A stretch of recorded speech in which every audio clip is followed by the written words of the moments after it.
Hello and welcome to episode 38 of the Cosmic Force. On tonight's episode, we are tackling our first roundtable of 2022 as we discuss the High Republic Volume 2, The Heart of the Drengir. Dr. Afra is in the news again, and we'll check in on this week's weekly pull list. But first, let's go around and introduce everybody else that is joining us tonight. And we'll start where we always do. Emma, I heard you're back in your college living. Everything's settled in now. That's right. Yeah, I am back. My lights did not work. The ones in my shelf there, I think because it was really, really cold over break and I didn't have the heat on very high, but hey, that's okay. It still looks pretty much okay behind me. I have a new Spirit jersey on tonight and I'm feeling good. Awesome. Well, let's head over to Caleb. How are you doing tonight, sir?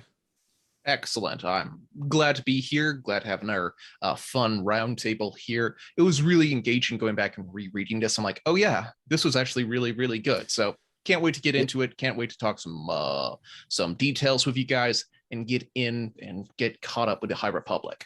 Yeah, I needed to go back and reread this because this was a while ago for us when we finally got in the single issues. So it's gonna be a lot of fun. Jacob, You're also back in school, right? The second semester. Yeah, it was a little weird because we started last week, but we started on a Wednesday, so it was a short week, and then we had MLK on Monday, so we had that off, so it was another short week. So I haven't had regular school yet, but yes, it's been interesting. I don't get to read as much. I read a pretty solid amount of Star Wars books for myself over break. At least for my pace, like I got through Fallen Star, I got through Lesser Evil.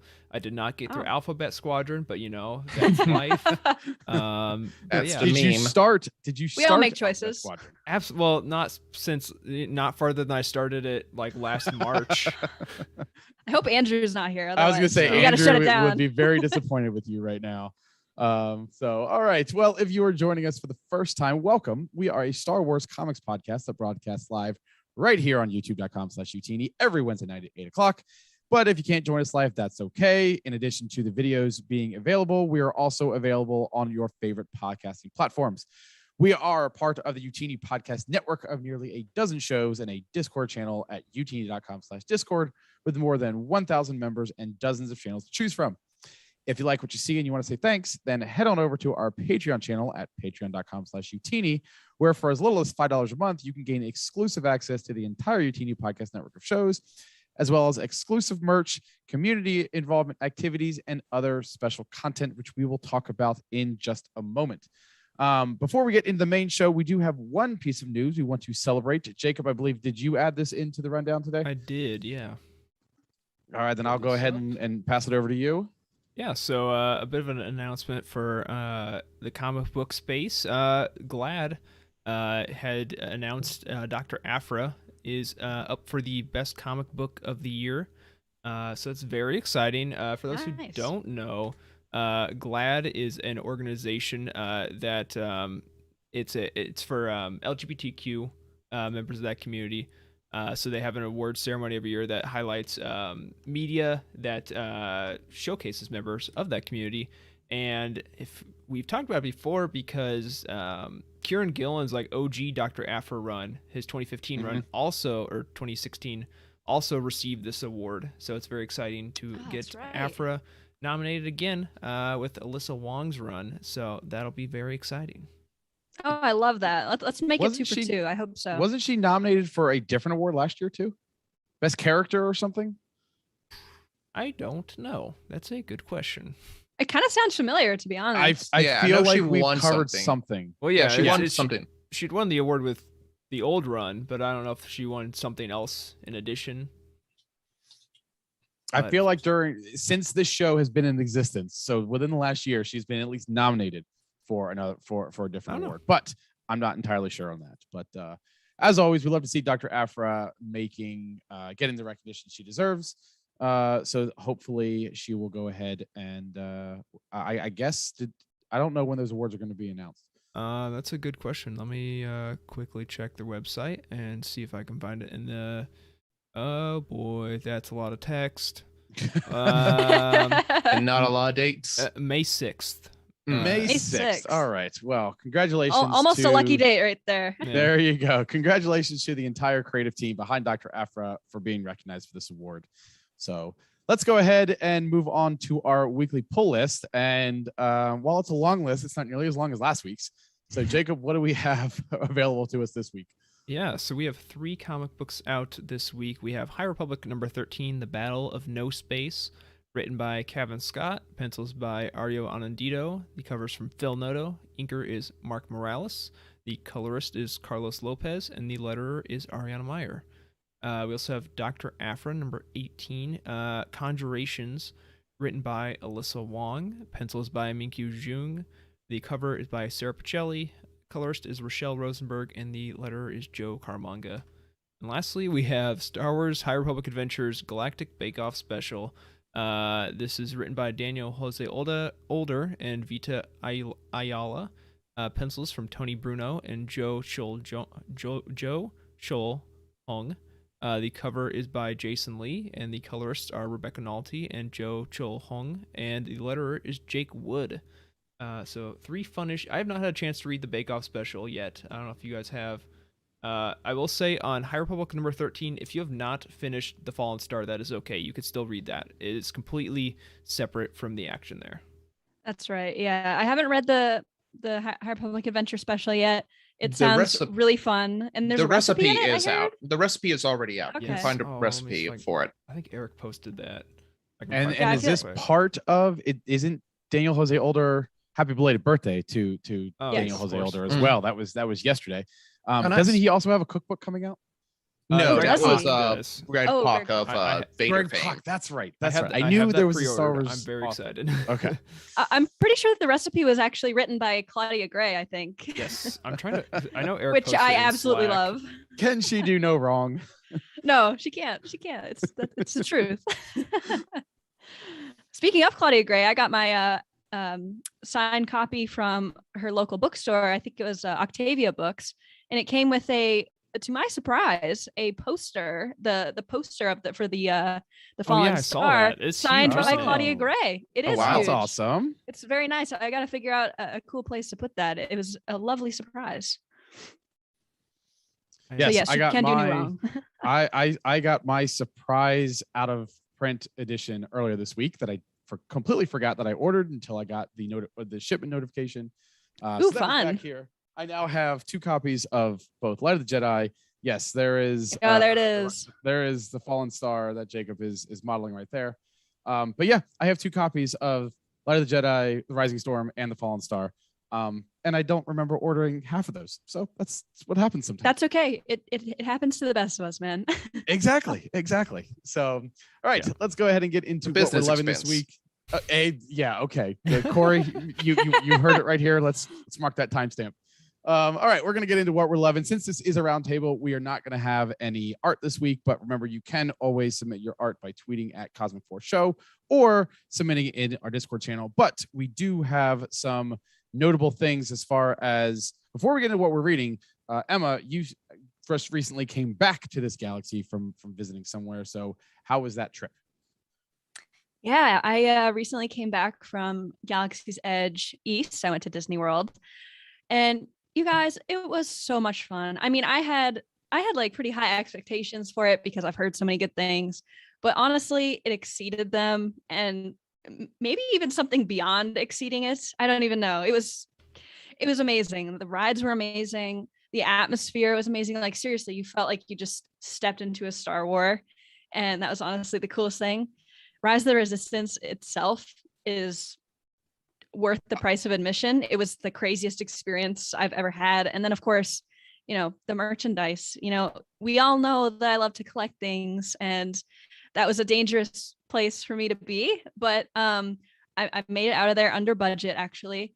There Wow. weren't any legacy lightsabers because of supply chain issues, which was kind of a blessing because another cool Star Wars related thing, we didn't just do Galaxy's Edge. We went to all the other parks except for Animal Kingdom. And when we were in Epcot, it was the first day of the Epcot International Festival of the Arts. Oh yes. which is like, yeah, Tyler, I'm sure you know it gets like wild in festival time. And out of all the times I've been to Disney World, I've never been there during a festival. It was nuts. So this particular day was extra special because apparently did you saw the craziness bucket thing? This is the popcorn bucket thing. The 7-hour waiting line for a popcorn bucket. Bucket. For I was wondering what all the commotion was about, and I for asked a dragon that line. hasn't been featured in any new media from Disney in, dare I say, 40 years. Wait, are you talking about the Imagination Dragon, little purple dude? Yeah, Figment. 7-hour wait for a popcorn bucket. I saw it. It was looping around the lake there in Epcot, and I asked someone in line. I was like, "What are you guys waiting for? Like, what is this? What is this line even for?" And she's like, "It's for a popcorn bucket." And I had to try not to laugh. She was so serious. Yeah. How did you keep your composure? Because I don't laugh at them. I've never seen anything like that, man. Okay, here it is. Jacob found it. This is oh my god. This is the 7 to 8 hour wait. You get that, a popcorn bucket, and if you wait in line, it's limited to 2 per person. So if you have like a family of 4, you could get 8 of them. And I checked while I was in the parks, and fellas, they were going for $200 on eBay. I'm pulling them up right now. The retail cost is $25, by the way. So 10x markup. Exactly. Oh, there's a $218 one, but it comes with a Funko of Figment, so you get a little bit more Figment has a bang Funko. for your.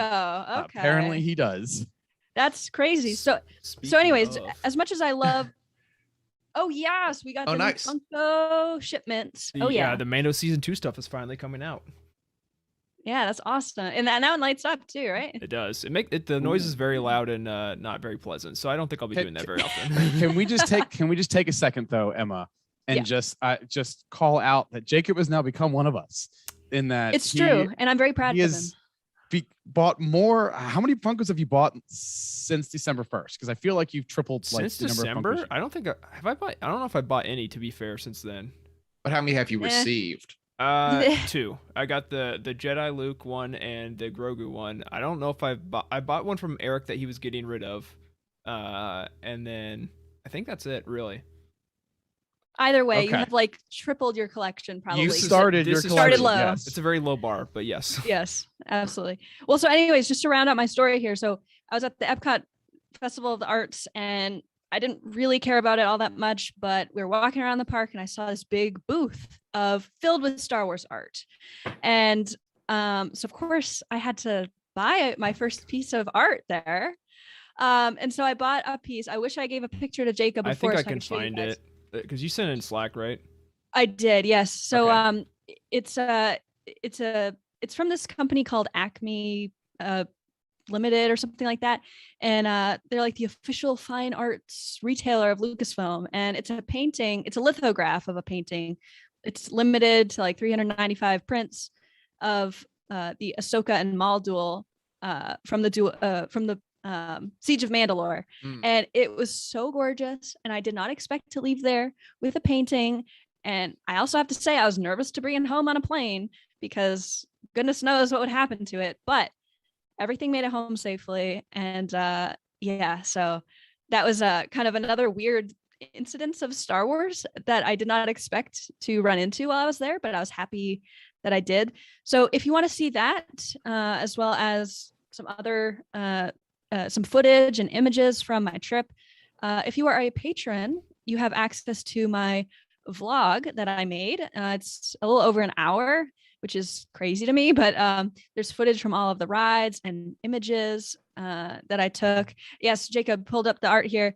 This is the piece I bought, the lithograph. Amazing. Oh, it's beautiful. Oh, wow. How big Took my is breath that? away. It's 16 by 20. Okay. Print, so Okay, not too bad.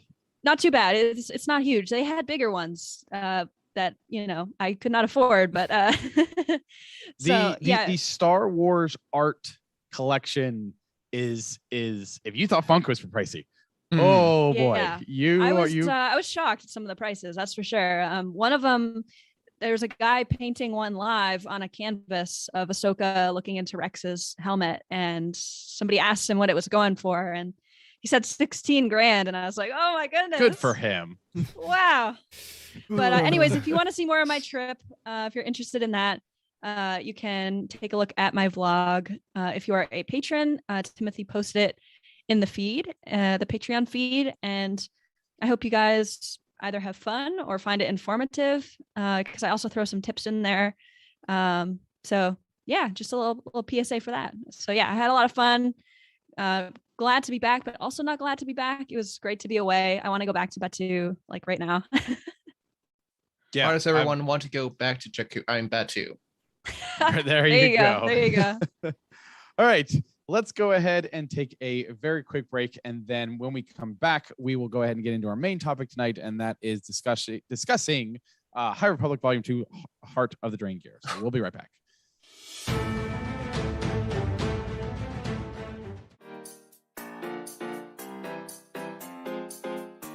It's what Jimmy McGinty says Shane Falco Falco needs. needs. Is absolutely Charles is calling. Put him on. Put him on. Wait, is this the first time caller? Hello, you are live on the Living Force. Hey, long time listener, first time caller. Yes. What's your question? My question is for Wes. Why does he think that he can do my job?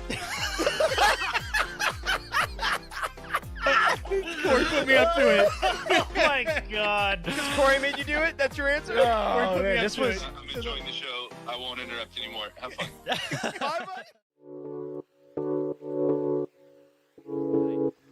How canon is Darth Bane? Obviously, he is samurai body voiced by Mark Hamill is in season 6 of the Clone Wars, and they reference Bane's order and all that. You created the rule of two, but he was the worst Yoda I've ever done. I'm getting tired. It's been a long week. Is that what that was? I thought you were having a voice moment. Yeah. I didn't even get the word fit. structure right.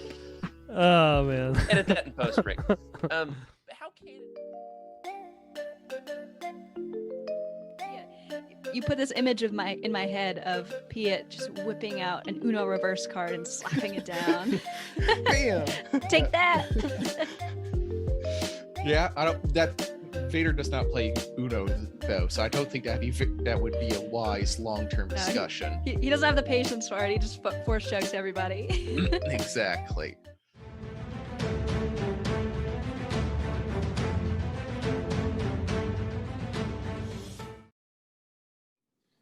All right, we are back, and tonight's main topic is our roundtable of High Republic Volume 2, Heart of the Drengir. This was written by, of course, by Cavan Scott. The art was from, help me out here, Jacob, because I think you put this information in here. I don't want to. I've heard, the problem is I've heard multiple ways to say his name from people that know him personally, and I believe it's just George Genty. Okay. George Genty and Ario Anadito. Colors from Annalisa Leone and Carlos Lopez. Cover by Phil Noto. Letters from Travis Lanham. And of course, this contains single issues number 6 through 10. And for those of you who are trying to catch up on the timeline, issues 6 through 8 are before the Rising Storm. And issues 9 and 10 are after the Rising Storm and Tempest Runner. So 6 through 8, Rising Storm, Tempest Runner, 9 through 10. Caleb, am I getting that order correct based on these notes? He hasn't read those books. He doesn't know. Oh, that's right. That's right. Well, you did good research, Caleb. Congrats. Yes, I did my deer in the headlights. I don't know. Oh, you did. Okay, Yeah. Good job. and like I said at the top of the show, if issue 6, June 30th. To 2021. So this was we're going in the Wayback Machine here to talk about some of this stuff. It has been a while since we got around to since we visited these characters and the Drengir. So I'm going to go ahead and we're going to give our first ratings as we always do before we get into it. And I'm going to start with Emma. So Emma, what is your initial grade here for this trade paperback? Yeah. So I mean, like you said, it's been a while since we've read these. If we've been, I've been keeping up in order here week to or month to month, I guess. So yeah, it's been a while. And when I reread it, I was like, holy smokes, this is way better than I remembered it to be. It is I'm not sure if I'm having a little bit of a moral dilemma here because I don't know if I should include in its grade that it contains too half arcs or something like that. Like that to me, it did feel a little choppy when I went back to read just these issues. So I might kind of take a couple points of little halves of a point off. But the story was great. I loved all the stuff with Kiev. Every time that she gets a new second of page time or whatever it is, the more I love her character. She's so interesting to me and also very relatable. And I also liked seeing Avar as well. And of course, we're not going to say any spoilers for the Fallen Star, but I have to say it's pretty hard after the Fallen Star. So, so yeah, I'm going to give my initial rating as an 8.7. This was really solid. 8.7. Okay. Jacob, before I get to you, there's a good question in the chat that I wanted to address for our audio listeners. And we have somebody that says, what would you say the reading for the High Republic is when you're using the trade paperbacks instead of the floppies when it comes to reading order? Yeah. So I'll just add in the adult novels because it gets a lot more complicated if you do everything else. But if you want some help with that, we have a reading order article on our website, I believe, that Carl wrote, as well as the timeline, of course, which is always helpful. But I would read Light of the Jedi, then Volume 1. I would probably just do Rising Storm before Volume 2, even though part of it takes... I would agree. Yeah, even though part of it takes place before it in the timeline, it's like right along with those events. So I do Rising Storm, Volume 2, and then, oh boy, you could probably... Because Volume 2 ends at issue 10. It's kind of weird because we don't know where it's going from here. I would say you could read at least issues 11 through 13 before Fallen Star, but I have no idea what to say after that.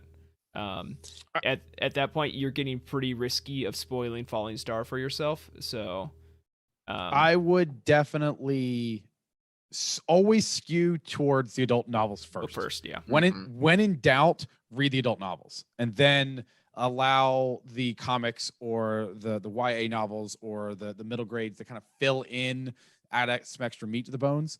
And then that way you know all the big events don't get spoiled. Yeah. If you want to have a very in-depth conversation on what things go where, you can message me or Trevor on Discord, and we'll talk shop with you. I swear, every single DM I have with Trevor is been well, I think this issue, this half of the issue takes place here, but then this half of the issue also takes place here. He gets page by page, panel by panel timing for certain events. He did War of the Bounty Hunter panel by panel, correct? Yes. All page 33, all 33 issues. Page by page. He put in a page by page consecutive order. So Trevor is an amazing wild asset. Man. Oh my gosh, he's awesome. So yes, go ahead and hit up him or Jacob in Discord. But great question. I wanted to make sure that we talked about that before we got any further. So. And by the way, Tyler, we also have a question. Are we doing Fallen Star spoilers on the stream? We are definitely not doing that. Catch the Living Forces Roundtable in probably a few weeks for full spoilers, but we are not going to do that here. We are not. I ain't read it. Well, yeah, you're a little bit behind on everything. We will probably mention, since there are no actual spoilers out for phase 2, wave 1. Did I get that terminology yes, that's correct? Yes. We will speculate on that possibly, since we do know a little bit about that. There was a particular question in here about the Drengir that I personally will relate to part of wave 2, but since that's all speculation, we might touch on that, but no actual spoilers for anything that's been out. So now let's get back on track and head over to Jacob with his initial review for this book. Yeah, this one, I definitely like it more than Volume 1, and I really wish I would have been smart and looked at what my Volume 1 score was. Because that would, have been good. But as I've told Eric many times before, I am garbage at rating things objectively. I just say I like the thing, and then, putting a number on it's pretty hard for me. So I think Emma said at 8.7. That helps me. I'm glad I'm not first. I will say a 8.5. I think it was very enjoyable. I also agree that the weird break in the story in the middle is it's a bit awkward, and it without spoiling anything, it kind of happens again in volume 3. But overall, I very much enjoyed it, and I'm glad that we got more time with these characters. I think they've come a long way since the first volume, and I feel a lot more attached to them since the first volume. So nothing better ever happened to them because they're all precious in their own way. But it's the High Republic, so I can't really count on that too much. But yeah, I'll go an 8.5. All right. So we got an 8.7, an 8.5. Caleb, I'll come to you next. I will do 8.5. I Gav with Jacob here. It was really good. I enjoyed it a lot. But boy, like that break in the middle sure did make the pacing when I was going through and like doing the descriptions and writing out what happens. And then I got to issue 10, did the description, like, wow, that's awful. I can't believe we stopped here. And the good news is I still had all the issues, so I can you can go. So I just went through and just read the next several issues and kind of got resolution to a lot of the parts. But if you're just doing the trade paperback, boy, you're in for a rough ride here for several more months until the release. But 8.5 is where I'm sitting. Okay. Yeah, I think I am. I want to rate it an 8.5 because that's where I was originally gonna write it, but because everybody else is already given 8.5, I'm going to go. Split the difference, go 8.6. Sure. I don't like to do anything besides an 8.0 and 0.5 scale, or 8.3. So it averages to 8.5 8.5 across all four of us. Oh my gosh. Oh my goodness. I already said 8.6, so we're gonna go with 8.6. Mainly because I loved this entire. I love the High Republic comic as a whole. I do remember that what I enjoyed about the volume 1 carried over to volume 2, but at least this time I got an ending to the story. So I've got it. That's important to me, and being able to see that end. The choppiness. If you're a comic reader, it's in general that happens before, so I can't knock it too much, but yeah. So that is where I'm going to go. I'm going to go with an 8.6. So now I would like to kind of not amend my statements. I'll stick with my score, but I look back at our old show notes, you guys, just to check. Yeah, okay. And I gave volume 1 a 9.2, but that doesn't really line up with my I really liked volume 2 a lot better than volume 1. So how does that work with the numbers? I don't know. It's very confusing. So you're now more picky us? now. Yeah, you're more picky now, but give us all the rundown just real quick. Okay. So Caleb, you gave it an 8.5 as well. Jacob gave it an 8.0. And Tyler gave it an 8.0, and I was at a 9.2. So I wish I gave it lower so that this score would make more sense. I think I was just feeling like really happy that day or something. I don't know. Okay. Because I did like this more, not a lot more. So okay, I'm really I think we're all kind of in that consensus that we thought that volume 2 was better than 1. But anyways, I just wanted to sort of add that info in there. Okay. Well, I'm going to go ahead. Let's go ahead and get into the recaps, and I will start with issue 6. And months after the emergence of the Drengir, Avar and Mayarga the Hutt are battling the growth across the Outer Rim. Of course, Jedi Knight Keeve is worrying about her master Skier, who is in a coma after connecting to the mind of the Drengir. Attempting to rescue her former master, Keeve dives into the mind of Skier and makes contact with the heart of the Drengir, discovering their home on the planet Malita in wild space. And that sends us into issue 7. And Emma, I'm going to turn it over to you. Yeah, issue 7 starts in a dream where Keeve is confronted by those who have died across her journey at the hands of the Drengir, and a Sith who defeats her, which forces her awake. And why are the Sith there? Who knows? Looking for something to distract her from her haunting visions, Keeve takes a mission to fend off a Nihil attack. Almost getting overpowered, she's saved by Jedi Wayseeker Orla Jareni. And just my personal side note, she calls her a spooky ghost lady, and I love that. Who is following Keeve to save her. So Orla's following Keeve to save her because she said that that's what the Force told her to do.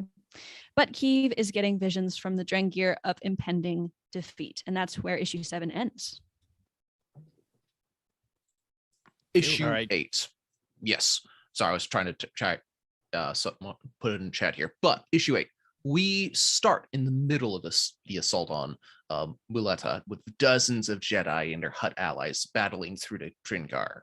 Keeve, knowing that Avar Kriss is in great danger, charges ahead and finds her under the control of the progenitor of the Drengir, the big boss. But uniting the Jedi, they use their connected mind powers to essentially sever off the progenitor off from the rest of the group, uniting the Jedi in the way that only Avar can. With that, the progenitor is cut off. They seal him away and take him away, or them away. But the celebration is short-lived as they receive word that the Nihil are back and the Republic Fair is gone.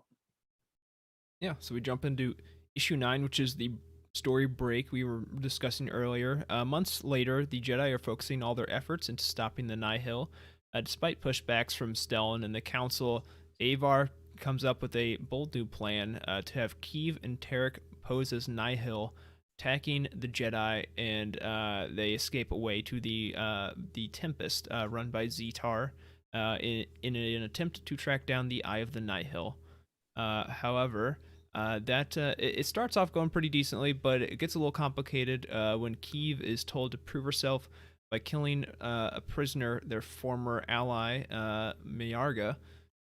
So they do their best to try and delay that issue and let Avar and Sarah track them down, but that can only last for so long. Eventually, their ruse is discovered, and Lorna D herself shows up and kills Mayarga, and then unleashes this terrible purple light that takes over Tarek and Keeve, and in the end we see this has extended to Sarah, who has turned to ash.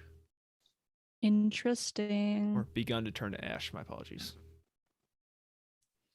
Turn to stone.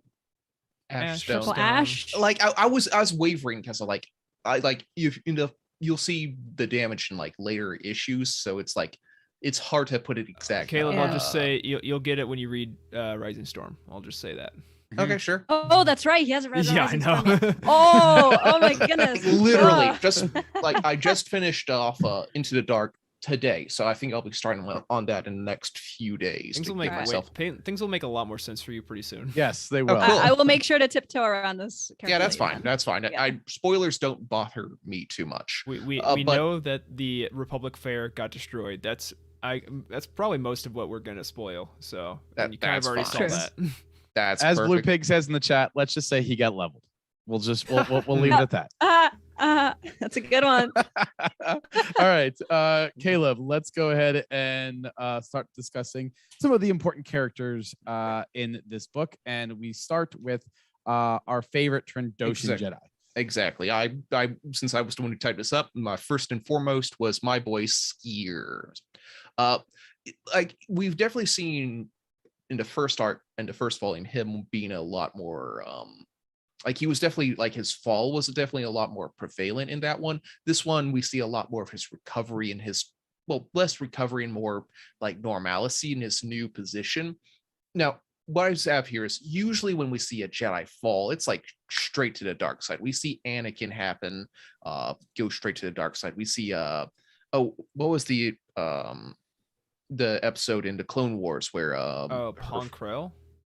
Pon Krell goes to the dark side. I was thinking of Ahsoka's Padawan friend. Barriss Offee. Barriss Offee. Offee, Yeah, they go straight to the dark side. But this is not Skier isn't going straight to the dark side. He seems to be sliding in towards like an unconnection with the Force. He's definitely not pulling out a red lightsaber, but he's definitely losing his connection and his like sense of purpose in the Jedi. Like, how do you guys feel about it? Is that something that we want to see more of? Like, is this story more compelling than the traditional sort of fall to the dark side? How do you guys feel about this? I think it's kind of interesting. I hadn't really thought about this before. It's like you can tie interesting parallels to his struggle with like losing his connection with the Skywalkers in Thrawn Ascendancy. Like both of them are characters that are like out of their control. They have this power that they are losing, and it kind of robs them of their sense of purpose and sense of self. Like this is what has defined them for their entire lives, and they can no longer do it, and they can't really control that and don't know what's happening to them, and they're trying to cope with that and figure out what's going to happen to them next. So like, you know, it's I say it's a little similar. I like both stories are very interesting to me, so I'm excited to see where this goes for him. I said, I think we would last fall we talked about it is the Jedi don't really have like a retirement plan, you know? Yes. Yeah, that's true. I mean, things would probably be better for them if they did. I mean, that's you know, if we're being honest. So my thought on this is, are we sure that he is falling to the dark side, or as a Trandoshan is his more natural ability, or is his more natural instinct coming to bear, and through the loss of his connection to the Force, he is not able to keep that in a controlled manner? Because I didn't necessarily immediately feel like he was falling to the dark side as much as he was being like every other Trandoshan we've ever seen. Mm-hmm.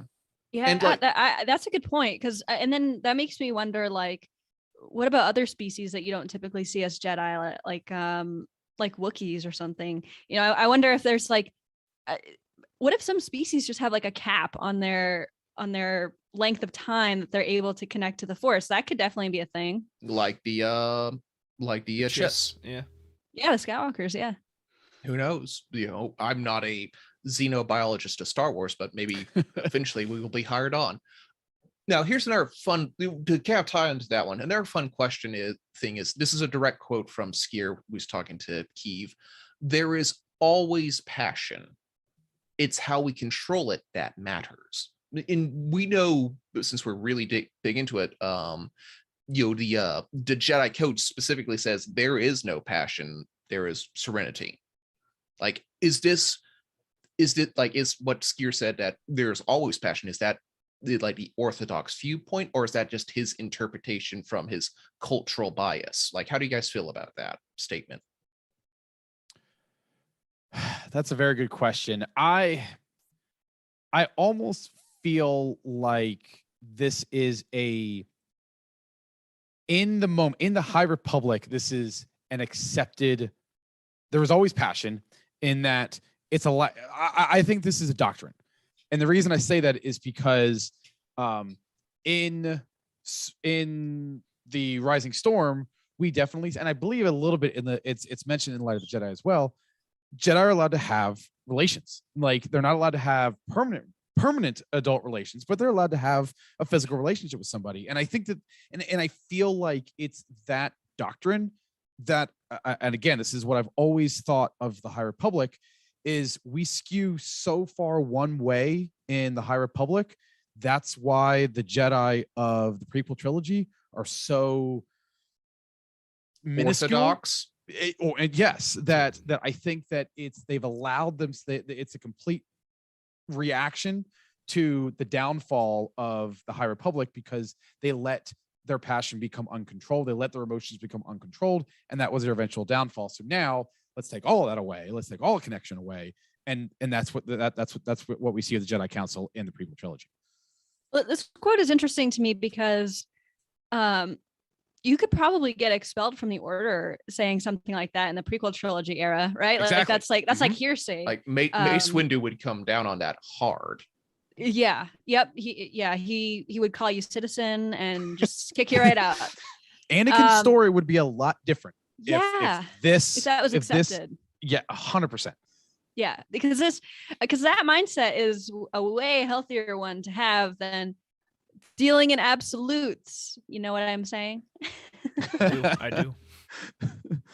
Yeah, I mean, I think it's also, I talk about this every single chance I get, but it like also kind of is parallel to the view on attachment in the High Republic that is mentioned in Race to Crash Point Tower. It's like a conversation that Keeve and Lula have. It's my favorite thing in this entire like initiative, like ever. And they're talking about like, you know, it's okay to be like, it's understandable and natural to be attached to people and like have friendships and everything like that, but it's how you react to those. That's what matters. Like, you can't just say, oh, I'm not going to be attached to anything. That's just like unnatural and goes against the Force or whatever. I wish I could pull it up, but I don't have that copy with me anymore. So but yeah, I think it's a very poetic way of looking at the Jedi and the relationship with others. So yeah, again, I think it's a lot more healthy way than how they look at things in the prequel trilogy. And yeah, like Tyler said, it's probably just a bit of a overreaction, a course correction to what happens with the Jedi from their ideology now. Yeah, and I think that the fact that Skier can still have that piece of wisdom for Keeve, even though he's losing his connection to the Force, I personally took that as a good sign, for Skier. Like, he's not totally gone. Like, he still has a soul and some wisdom in there. Absolutely. Now, speaking of Jedi and damage here, Avar Chris is the next bullet point here. Is the golden child of the Jedi showing any cracks from the pressure she finds herself under as the marshal of the Starlight Beacon? Yeah, I kind of have a lot of thoughts on this. So I think I would answer your question directly by saying yes, she is showing some cracks, because we kind of see her be a little more aggressive, I would say, by charging into battle with the Hutts. I don't think that I could see if I was reading Light of the Jedi, back when it first came out, and you told me that Avar was gonna ride on a Rancor like a bantha and and just charge into battle with the Hutts. I would have said you're talking about the wrong character. So I think that she's definitely changed, and I don't know if it's for the better, but I'm also kind of dancing around some things that I know, so I'm gonna stop talking. Yeah, I can't really get into this either without, it's hard to separate what I know from the Fallen Star. Yeah, I will say, I think we've started to see the start of those cracks forming. Like, we're not fully there yet. Like, right. She's being a little bit more cavalier. She's teaming up with the Hutts. She's starting to go against the Jedi Council. She's making her own plans. She's being driven to these extremes by the extremes around her of being under attack by the Nihil and the Drengir constantly. But at the end of the day, at the end of issue 8, she's still she has the chance, and Mayorga wants her to kill the Great Progenitor, and that would probably be honestly probably the best thing for the galaxy at the end of the day. But she doesn't do that. She stops them from killing it, and they basically just lock it down and prevent it from communicating with the rest of the Drengir out there. So if she was fully gone, if she was fully cracked at that point, she would just probably kill it. But she's not there yet. We're seeing that pressure start to affect her, but she's not fully gone. Now, to build off that one real quick, do you think it's because Mayorga said, hey, no, killing it is actually the best idea? Do you think that relation and that interaction they had will push her to be more totalitarian and more aggressive down the line? I don't think so. She doesn't seem like the type of person that is influenced by other people very much. I think that she's I see her as the type of person that's pretty set in her ways about things, and doesn't really care too much about what other people think, especially somebody like the Hutts, who she knows that their relationship is being scrutinized by the Jedi already. So by taking her advice, I think she's smarter than to make her decision based on that. But going back to her showing cracks, I think I wanted to point out the moment with her talking to Astala on the beacon, and she's demanding Jedi right now. And I was like, that is it feels so out of character for her. She doesn't seem very demanding, or Astala said oh, they're out doing other missions, and she's like, well, this is the most important thing. And I'm thinking oh man, that was the moment where I was like, okay, something is a little off with Avar here in this book. Yeah. And to cap, you guys poked on it a little bit. Her distance from the council, she is on the outer rim and only like talks to them via Zoom meetings here. Do you think that's do you think she's taking things too much into her own hands? Like, I don't think she's really like anytime she talks to Stellan Geos or anyone on the council, it's always to tell them what she's doing, not really to ask for their assistance or ask for their permission. I think that comes down to, this is the first conflict that they've had in 1,000 years.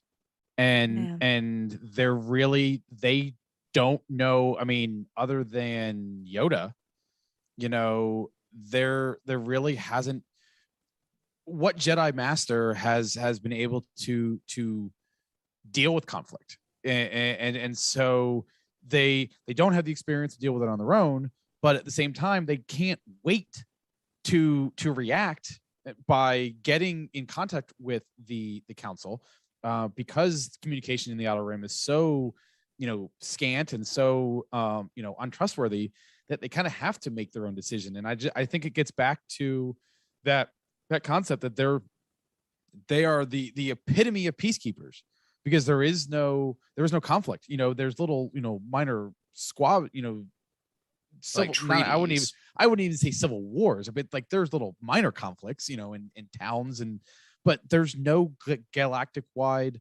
a conflict. So they don't know how to deal with it. And I think that's where her greatest flaw right now is that they don't know how to deal with this, and they're dealing with somebody who I'm actually going to retract that, because that's getting more into the books than the comics. So yeah, they're dealing with conflict that they're not used to. The cool thing about the High Republic is all these characters are interconnected. The bad thing is that it's hard to like parse out exactly, like Volume 2 Avar Chris can do this much, right? Can only talk about this much. So yeah. Speaking of characters that we can only talk about this much for right now, Keeve Trennis, thrown into the deep end. Keeve seems to have been promoted to the Jedi Knighthood at the worst possible time. Like, and you were talking about this, like, this is like a huge time of conflict for the Jedi. Like, if it wasn't for the Drengir and the Nihil, she would probably be a great knight. But with the extra problems that the galaxy is facing, is she really ready for this? I mean, it's like, I don't know if there's like any objective, like, here's the bar, you have to pass that to, pass go, collect your knighthood. But I think, she's very unsure of herself, and if she was worthy of this, but I think it's a like incredibly common trope for Jedis. Like, Vern has this issue all the time. Luke has this issue. Anakin does not have this issue. Anakin is ready to complete the game, win a Jedi Master, put me on the council, all that. But most other Jedi have this, like, I think this little imposter syndrome. Yeah, imposter syndrome within them. Yeah, I agree. She reminds me so much of Vern, just in, she's kind of like unsure of her position and kind of is trying to find, I can feel her trying to find the balance between, like, okay, I just was a Padawan, but now I'm a knight. Am I allowed to speak up at council meetings? Am I allowed to, talk with Jedi Masters on the same level now? Because technically I can do that, but do I really feel like I have the confidence to do that? And so, and I feel like that's a very relatable thing for a lot of people, just like being unsure of themselves. Jacob, you literally described it perfectly, imposter syndrome. And so I'm glad that we have characters like Keeve and like Vernestra, because I think that these are really relatable character traits for sure. As much as I am loving the Masters, I think my favorite characters of the High Republic are the Buryagas, the Belzetafars, the Vernestra Rose, the Keeve Trennises, and I'm assuming that, I don't know if the entirety of Wave 2 is in the past, is 150 years in the past, or if it's just Phase 1. I would assume that this bunch of new knights are eventually going to be the leads, and I am very excited for that. And I am very excited to see these characters be able to go out on their own missions or lead other, Jedi, not necessarily alongside Avar or alongside Stellan, but really be on their own. I'm so excited to see all of these characters. So is she ready? Probably not, but I think she's as ready as any of the other knights that, soon to be or recently promoted Jedi Knights are going to be in this era. And I'm really looking forward to seeing how they all deal with it. And the other thing is that when she was talking with Orla about her doubts, Orla said, well, your master thought you were ready, and Keeve said, well, my master almost went to the dark. And I found that conversation to be very interesting, because it's like, yeah, you have a great mentor, but all of a sudden you're losing faith in your mentor, so now you don't have faith in yourself. And Right. I just found that whole cycle, it's like a vicious circle. I mean, I could have read like 2 more issues just of that conversation. It was so interesting. Yeah, Exactly. I will say, like, one thing is, like, with just in general being ready for the Jedi, to be a Jedi Knight. Like I said, it's kind of hard to define a bar, but I also think it's important to realize that it's definitely, you're not like, you don't hit knight and you're done. Like, it's like a, continuing education. Like you're always like with it. You're always learning. Yeah, you're always learning like that. You're getting your continuing education credits. You're keeping up your license for whatever job you have. So she's always gonna be any Jedi is always gonna be learning and growing, and like that process doesn't stop because you got to cut off a braid off your hair. So Exactly. They have 20 hours of online learning they have to do every year. Yeah, they had to Or take else they lose their they take that mandatory company training. lightsaber safety. Uh-huh. All right. Well, one thing that you did kind of touch on too, and like, is her connections with the Jedi around her. It seems like, she's definitely putting a lot of this pressure on herself, but she, at least in the comic series, she's not around a lot of other Jedi like her age, her like time frame. Like the closest ones we see in the comic are Sarek and Tarek, but they've already been Jedi Knights for a while, and they're already have like this weird like super confidence from their bond that they have. Do you think she lacks a social support program, for like a more appropriate term? I do, but I also kind of wonder what happens, like what her life was like before we saw her in the comics. Like, was she hanging out with like Wreath and the other Padawans? I kind of wonder that. But I mean, you just kind of gave me an idea. I would pay an exorbitant amount of money for a Keeve and Vernestra story. Like, how awesome would that be? Seriously, guys. I mean, that would be amazing. It sounds pretty common, and in the sense of her being on her own. And this is mentioned in The Falling Star, but this is not a spoiler in any sense. It is not uncommon for masters to take their Padawans on very long missions and to be isolated. And I think that's just, again, with the Outer Rim not being explored, and for them being spread as thin as they are, and establishing temples and places,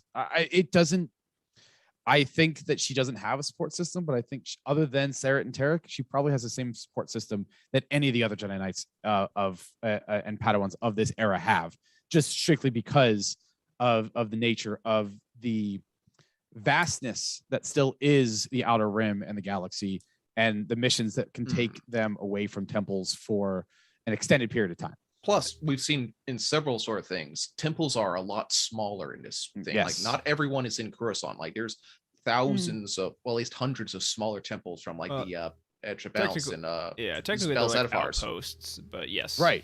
But you're still expected to spend years there. Yeah. And these outposts are manned, I feel like 3 to 6 to 6 people, and not even all those are Jedi. It seems to be a pretty common number of people to have at an outpost. Yeah, definitely. Absolutely. Well, that's enough Jedi talk for one time. Or sorry, let's stop talking about those Jays there. Let's move on to like the more gruff and rough type here. Myarga the Hutt. We saw her a little bit in the last time.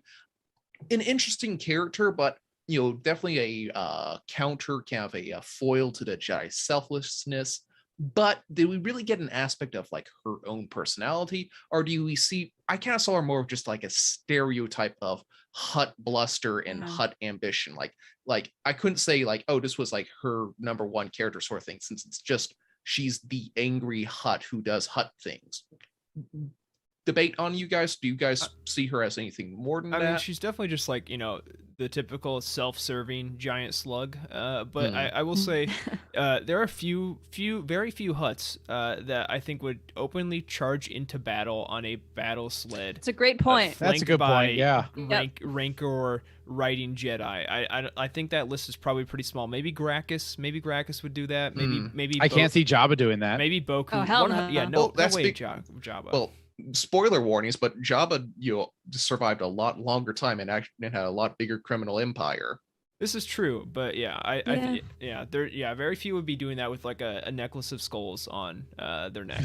So, I mean, you have a great point there. I didn't even think of that. Like, because you're right. I mean, most of the Huts that we've met are cowardly and lazy and don't want to. They have other people do their dirty work. But so I guess I can respect that for sure. I'm right there with you, Emma. I was thinking a Hut is a Hut. That we really haven't. She doesn't add anything new. But Jacob makes an excellent point that I can't think that there too many that are going to not only enter into an alliance with the Jedi, because I can see some doing that, but actually riding on the front lines next to them. That's the point where it's like, no, she's unique. Yeah, and this is kind of like how we can tell how the Hutts made their empire is by battle skiffs and cybernetic, arm cannons. Yeah, it's like, I would see any Hutt would ally with the Jedi if it served their interests. Like, I don't think there's anything they won't do, but maybe Mayorga's not on the Hutt Council, and that's most of the Hutts we see are in like pretty solid places of power where that's true too. They're not gonna be the one, someone else do it. Like my crappy cousin Hutt and like a bunch of Nikito are gonna battle, but that's not Jabba. I was about to say the first time we see her, she's shaking down a farming town, so she's probably pretty low on the totem pole. Yeah. Absolutely. Speaking of like totem poles and farming here, the last major character to really talk about, as much as we can call them a character, is the Drengir progenitor. He was captured at the end of that first arc there. Is there anything do you think the Jedi could learn from the Drengir? Or do you think they'd be too afraid to try to research and dig into how their connection can span worlds? I think it'd be really easy for them to get infected by them again, or maybe just even being in close proximity, like almost like diseases the force around them. I don't know. I think it would be really dangerous to try to study them, but I'm sure that they have a Jedi that would be very interested in doing it, that would probably just go ahead and assume all the risks. And that man's name is Elzar Man. No, it's definitely Comac Vitus. So but oh, he would do that. Yeah. I'm a spoil an Easter egg from later. So they say they go to store this on the Bogan collection on the Starlight Beacon, which Bogan collection also in Dooku Jedi Lost was like a area that kept a bunch of dark side artifacts in the temple on Coruscant. Oh, that's right. And I don't know if this was ever confirmed, if the area where they go to take these statues and into the dark is also the same place. But I know some people were theorizing about that. Anyways, in Dooku Jedi Lost is basically like, yeah, we don't touch that. We don't do anything with any of the stuff. Like, they are hidden away for a reason. We don't want people messing with this stuff. And it was like, oh gosh, what was the Jedi Sifo Dyas's master? I know who you're talking about. It's the name's on the tip of my tongue. I hate that. Sifo Dyas, Jedi Master. So isn't it a woman? It is a woman. Yeah. Some alien. When you say it, I'm gonna be mad at myself. Yeah. Same here. But anyways, so they go on after Dooku and Sifo discover the Bogan collection, like it had been untouched for a while, and they start to add more things to it. But it's still like the Order was like not super happy with it, so I don't think they would really mess with this. Now, But we're also. oh wait, no, I got it. Lean Castana. Did not look that up. Just Nice. Yeah, that's yeah. completely unrelated to that. Aren't the Bogons the ones who destroyed the Earth in Hitchhiker's Guide to the Galaxy? I don't know about that, but Bogan was like the OG script word for dark side. It was Ashla and Bogan. Interesting. Like, of like A New Hope. Before it was A New Hope. Wasn't Ahsoka's name supposed to be Ashla or something like that? Yeah. So Bogan, that was her secret name in her like code name or whatever. Well, it was it was her code name in the book by E.K. Johnson, but it was also I think her name when her name when her character was being developed first for the show. Gotcha. Okay, I was wondering why that sounded familiar. Prisoner of Bogan is a Dawn of the Jedi comic. It's these words have come back since then. Yeah. Interesting. Anyways, neat. So that is it. Perfectly good there. And we can't tease this out at the beginning of the show because people have been asking, having been captured and put into collection, what are the odds that we'll see him reappear later on?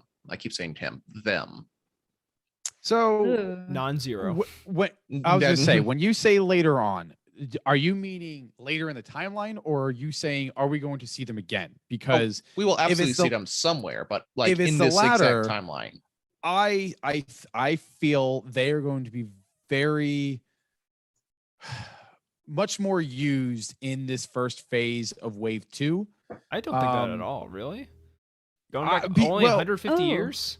I think 150 years is way too soon. I think there is I think characters like Darth Krall and the Drengir and that altercation, I think whether or not we see it live, or whether we get a little bit more accurate retelling of that, I think that they are going to be a little bit more prevalent of a force in at least the first wave in Wave 1 of Phase 2.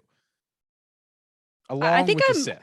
Yeah, I can get behind that actually, because it is interesting that the only Sith that we've actually seen in the High Republic thus far are from a story about the Drengir. So and the fact that that the Sith were the ones that trapped the Drengir on the station. So there has to be a connection there. And why else would we go back but to sort of like if we're thinking about typical Star Wars, like we got the prequel trilogy to clarify things that happened in the original trilogy. So it's got to clarify stuff that's happened already. And so I think that's where you're right. I feel like Claudia came out and said, like, we knew this was a risk in hitting the pause and going back 150 years, but there is a reason for it. And I think that we are going to get a lot of explaining of things that we have seen and why things are the way they are and why those statues were there on the Maxine station. I think we're going to get a lot of that backstory. I don't know. Like I said, I don't know if we're going to get the exact story, but I think we're going to get a little bit closer. Cause you're right, Jacob. I mean, 150 years isn't that big. Isn't that long, but I think it's going to play a role. And yeah, I want to springboard this unless someone else has something to add real quick. But real quick, let's jump to the discussion question. And I have this thing here. The Sith, Darth Krall, that we see in Keeve's vision here. Do you think Darth Krall died against the Drengir and they have his spirit like stuck in their subconscious? Because we have seen that now done in the latest Star Wars issue. Like plant life seems to be able to can take snapshots of taking a snapshot of someone's consciousness. Do you think there's like a consciousness of Darth Krall floating around the Drengir hive mind that came out to attack Keeve here?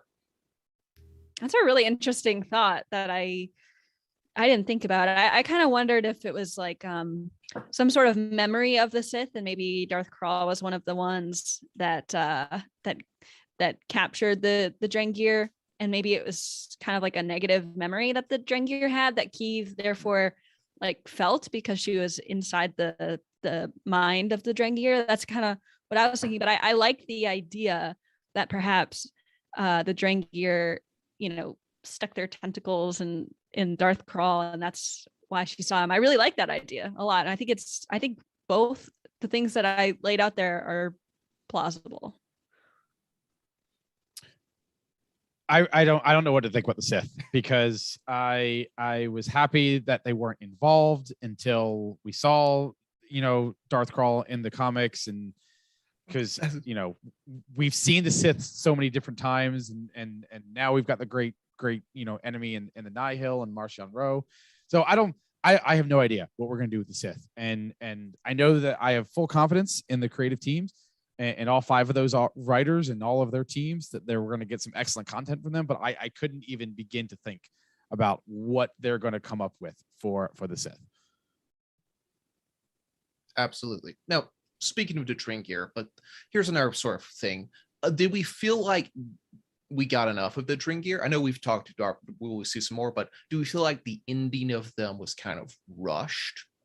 They were set up to be essentially second banana to the Nihil as villains go, but do you think they should have been a bigger threat? Do you think do we feel like they have fulfilled their purpose, or is there a lot more potential still on the table? I don't think we're done with them, so I'm a little hesitant to answer this question yet. But yeah, it was definitely a little rushed, and also just a little.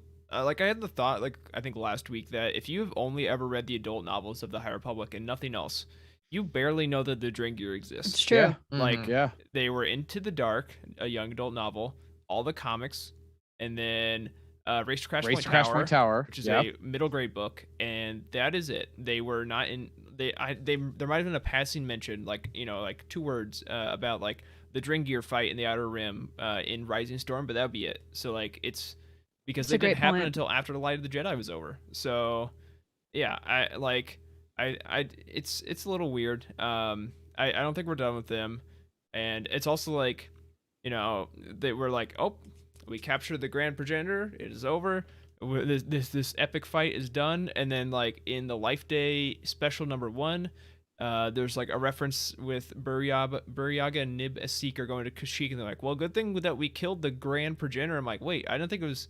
Is that like metaphorically killed it, or like is it actually dead? Like, I don't know. More Jedi lies started telling people they killed it, so people won't come seeking it. Who knows? Yeah, I think that the Drengir from the get-go were supposed to be something that we thought were gonna be, the big bads. I mean, and then they weren't. Well, that was the Nihil plan. Yeah, that was literally the Nihil's plan. Was people think the Drengir was going to be the big bad? Yeah, that's true. I guess I love the idea of the Drengir, and I like that they're threatening, even though they present themselves in a non-threatening form, i.e. they're plants. But but I do wish that maybe like it'd be cool if they could do more things, like if they could I don't know, travel or something, like instead of having to be like planted other places. I feel like that might make them more threatening and maybe give them a fighting chance in terms of sticking around longer. But I do think that we are definitely going to get a lot more of them in phase 2. They'll evolve into the Yuzon Fong for Rey to fight. That. I think that I agree with everybody that I think that they were underutilized as a whole. Does the ending of the Drengir feel rushed? Not any more rushed than any other comic arc that I've read. Fair. Not necessarily Star Wars related, but just in general. I don't know how many times I've read this huge arc where it's a 5-issue lead up to the end, and it's like, oh my gosh, and then it's like, oh, it's over. Okay, thanks, it's Superman. Over. You sure did beat Doomsday. Right, Batman beat Joker again. Okay, and it's just that's how comics are. I mean, and I've kind of gotten used to that. So from a comic perspective, I'm perfectly fine with how the Drengir story was wrapped up. And from a larger. Go ahead, Jacob. I was like, and another thing we still are looking forward to is volume 2 of the manga, which comes out. It was originally supposed to come out in January, I think, and now it's coming out in late May, but still in phase 1. I mean, the first one was all about Drengir, so and it did take them in an interesting new direction. Because they were no longer under control of the progenitor. They were a different form of Drengir, and so it's interesting. Maybe I don't know what that second volume is gonna be about, but I wouldn't be surprised to see the Drengir be adapting in new different ways there as well. And that was the most interesting. Yeah, that was the most interesting use of Drengir that we've seen in phase one so far. With the weird like turning people into wooden statues. That was creepy. Yeah. And needing to be burned by jet fuel. Jet fuel in order to I guarantee that our answers would be different if they had made any sort of significant appearance in the adult novels. I think I could guarantee that. Mm-hmm. Yeah. All right. So now I want to know why. I want to know why they haven't been used in the adult novels. It's weird because like the Rising Storm, Race to Crash and Tower, the Drengir were like a big issue, and those books happen at the same place at the same time. Same time, yeah. Like maybe the cop out answer is it's a lot easier to justify killing plant life in a children's novel than it is to kill Nihil. That's fair. That's fair. Yeah, kind of like killing droids, like it's not really sentient life. I'm trying to think but they don't even kill. They don't actually don't even kill any Drengir in that book. I don't think. No, I don't think so. Not in Race to Crashmore Tower. No, it's just as big of a deal. I mean, they had concept art. They were definitely. I don't think you can have anybody who pays attention to the High Republic show and all the content that's been put out who would have thought when that concept art was originally released that they would be, I don't want to say underused, used to the level that they have been used. I don't think anybody would have predicted that. Yeah. However, flip side of that same coin, these creative teams know exactly what they're doing. So there's a reason that they've done that. So I don't want to give them negative points for that yet because we only know it's still being written. The story. It's still being written, and I don't think they're done. Yeah, I don't think they're done specifically with the Drengir. It's like saying that the first episode of the Book of Boba Fett is filler when you haven't seen the whole thing. Let's wait until we see the whole thing. Well, before Emma, we make I don't know if you've been on Twitter, but that is what everyone said. So, so it must be right. Is never wrong. Twitter's the arbiter of truth on the internet. So, right, exactly. Speaking of us being never wrong, and let's just go ahead and get into our final ranking here, because we've never made a single mistake in our ranking system. It is objectively perfect. Speaking of perfect, are you going to give this a 10, Emma? I mean, based on my previous ranking, that would have to be the score to make it make any sense. But I feel uncomfortable giving things a 10 for sure. Even with books, I've never given anything a perfect 10, and I don't think I will for forever. But this is tough. I'm gonna proceed ignoring my previous 9.2 ranking. I don't understand what was happening there. It's okay. But I mean, overall, this is a solid story, and I think that like if you're listening to us right now and you haven't read any further in the comics or you haven't read The Fallen Star anything further, I think that this is like just okay, but I think having read all of those other supplementary materials, it hits harder and it makes more sense, and it makes me feel excited for things that are coming up, because I think that a lot of it is going to connect back, and in ways it has. So that being said, I think I'm going to bump it up a little bit because I did like our conversation about Kiev and how her story is so unique and interesting, and everything with Avar was really good as well. Her sort of like cracks forming in that perfect facade. Lots of great character stuff along with the awesome action. It's just typical great comics from Cavan. So I'm gonna up it to an 8.9. This is really solid stuff. Both of you are wrong. Jacob and Caleb are writing in our notes. They're over each other, writing 8.7, 8.8, trying to predict what I don't know what Emma was gonna write. Gotta keep you on your toes, right? All right, Jacob. Right, so Emma started with an 8.7, went to an 8.9. Jacob, you started with an 8.5. I did. I think I'm honestly going to stay there. I don't know if 8.5 is already a pretty high score. I don't know if there's anything that we really talked about in our discussion today that made me feel that I needed to push it up.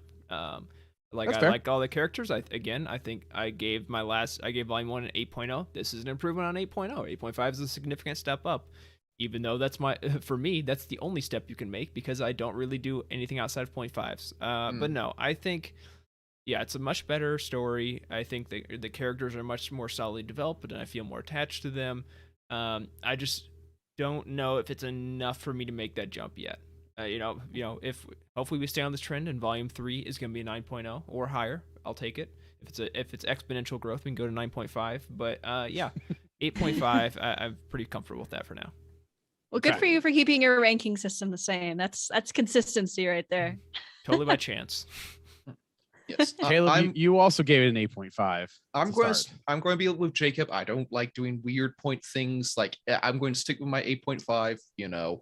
But here's the thing: if you read all of the issues, if you have all 12 issues that are out right now, 13 issues, 13 as of today. 13 as of today. If you read all 13 issues, this is a fantastic story. Like all of it together is like a 9.5. It's great. But if you're just judging volume 2, which is the last half of one arc and the beginning of another arc, it's just the story is not great.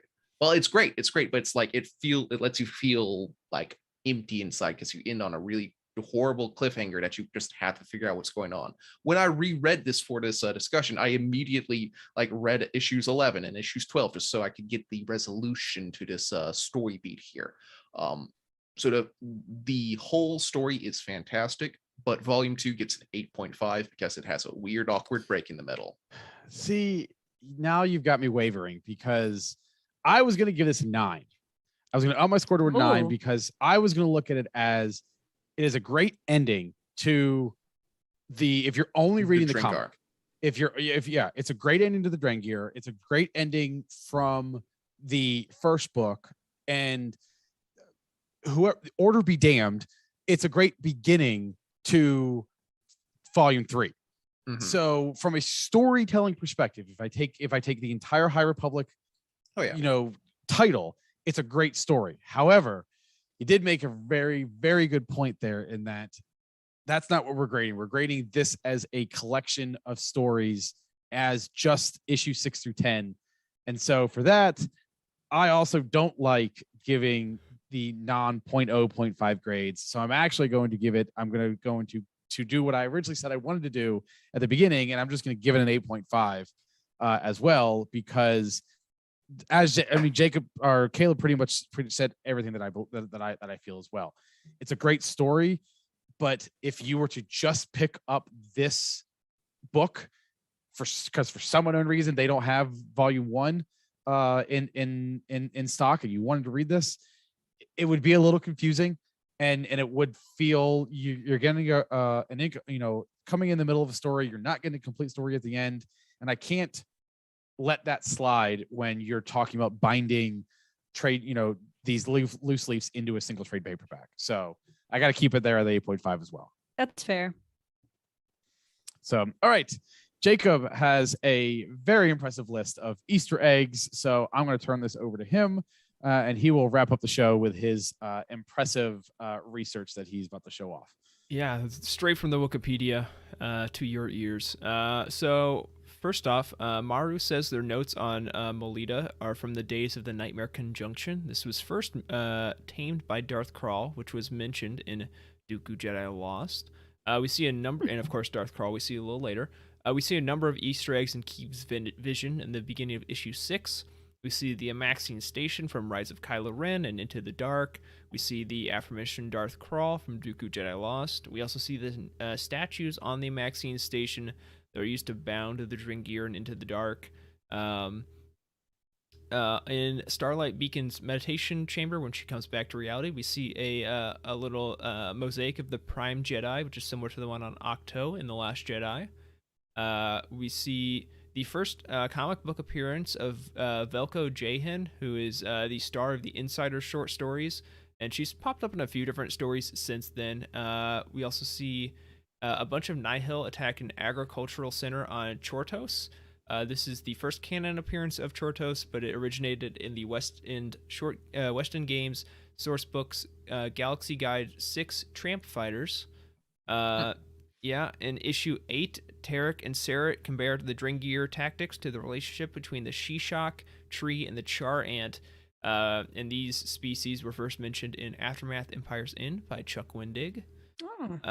Orla mentioned sealing the great. This is what I talked about earlier. Sealing the progenitor on the Bougainville in Starlight Beacon. There's also Bougainville in the Temple on Coruscant, which was first mentioned in Duke of Jedi Lost, which houses dark side items. In issue number 9, we see Stellan report that they received some intelligence about the Nihil from the Lyrisai Assembly. The Lyrisai are a legend species that were first mentioned in Spectre of the Past. We also see the first comic book appearance of Gal Tarpfin. He is the other Insider short story star. Has not appeared in as many things as Velko. This is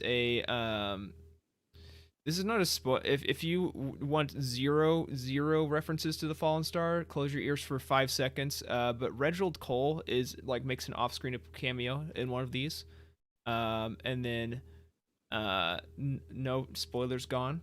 But on the Warcloud Forge with Zetar, the Nihil are working on Nagnol gas, which first appeared in Star Wars Tales number 8 in 2001.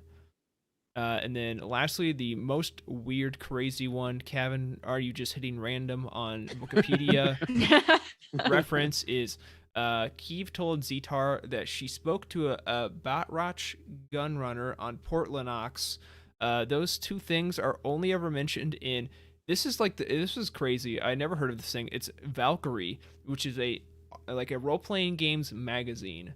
It was not a Star Wars magazine. It's a magazine that houses content on all sorts of formats of role-playing games. And there was an article across issues 19 and 20 in the year 2000 that set up a little mini I think one-shot campaign or something like that. That was the only ever mention of these two things. That is wild. That is amazing. Yeah, that is just. So yeah, that is your Easter eggs for Volume 2. There you go. Great work. That's all right. Those always amaze me. Yes, great work as always. And we're at that. There's no better place to end than right there on that crazy fact. So we're gonna go ahead and say that'll do it for this week's episode of the Cosmic Force. Don't forget to like and subscribe to the show right here on YouTube, where you can hear us live every Wednesday night at 8 p.m. Eastern. We also encourage you to subscribe to our audio versions on whatever podcast platforms you listen to. Be sure to also visit utini.com for reviews, articles, and news for the entire expanded universe. And we encourage you to join our Utini Discord community by going to utini.com/Discord. You can also support the show by heading to patreon.com/Utini and start receiving exclusive perks starting at just $5 a month. A special thank you to JG Karst, OK Endar, Patrick Ortiz, Carl Sander, and Earl Q on our Jedi High Council, as well as Matt Bellington, Kyle Hickman, Elizabeth Cloutier, Freddie C., and Sally and Chris Eilison on our Alliance High Command for their continued amazing support. Don't forget, you can tweet the show at Cosmic Force Show or at the host individually. I'm at Ty Rags, Emma is at Irma Jedi 26, Caleb is at Caleb Lamanek, and Jacob is at Jacob Bosch. Thanks again to Emma, Caleb, and Jacob for hosting with me tonight. A special thank you to our chat members in the chat with us tonight live, as well as our listeners and viewers for joining us wherever and whenever you are. We truly appreciate you. And next week, we will be talking about comic books and video games. So be sure to tune in next week for that. But until then, may the Force be with you.